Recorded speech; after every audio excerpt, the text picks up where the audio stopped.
తక్కువ ఖర్చు ఎక్కువ ప్రోటీన్ వాల్యూస్ ఉన్నాయి పల్లీలతో అయితే ఈరోజు పల్లి ముద్దలు అయితే తయారు చేసుకున్నామండి. ఓన్లీ పల్లీలు కాదు, ఇంకా నువ్వులు అండ్ గుమ్మడి గింజలతో కూడా చూద్దాము.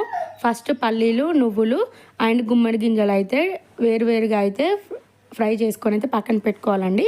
నార్మల్ డ్రై రోస్ట్ అనమాట. చేసి పక్కన పెట్టుకున్న తర్వాత కిలోకి 30 కిలో బెల్లం చొప్పున వాటర్ వేసి అయితే పాకం పట్టుకోవాలండి.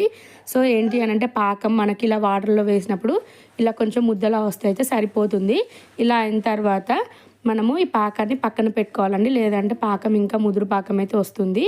సో ఇది పక్కన పెట్టుకున్న తర్వాత మనము ఇప్పుడు వేపించి పెట్టుకున్నాం కదండి పల్లీలు, నువ్వులు అండ్ గుమ్మడి గింజలు, అవైతే ఇలా మెల్లగా వేస్తూ మొత్తం కలుపుకోవాలండి. చూసుకుంటూ కలుపుకోవాలి.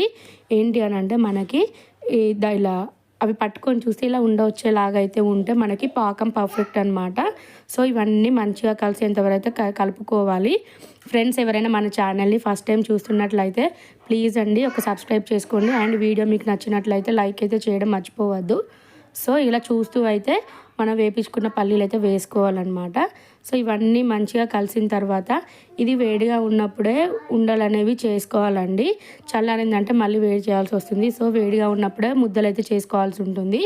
సో మనకి ఏంటి అని అంటే వేడి తగలకుండా ఉండాలంటే కొంచెం చేతికి వాటర్ అయితే రాసుకొని ఇలా ముద్దలు చేసి పక్కన పెట్టుకుంటే మనకి పల్లీ లడ్డూలు అయితే రెడీ అయిపోయినాయండి. సో ఫ్రెండ్స్ మీకు నచ్చినట్లయితే please like, share and subscribe. Thank you for watching.